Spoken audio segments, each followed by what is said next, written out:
Skuad Sumsel United siap melakoni laga perdana Championship 2025-2026 dengan bertandang ke markas Persikat Depok pada Sabtu 13 September 2025 sore. Pelatih Nil Maizar memboyong 23 pemain yang telah dipersiapkan secara matang baik dari segi taktik, strategi maupun mental bertanding.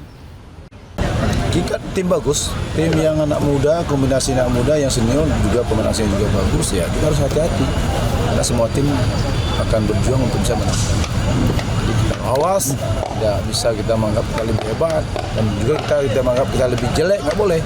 Ya kita perang-perang aja. Siapa yang terbaik di lapangan itu yang akan menangkan. Kemenangan di laga awal menjadi target penting, apalagi seluruh pemain dipastikan dalam kondisi prima. Nur Muhammad, Kompas TV, Palembang, Sumatera Selatan.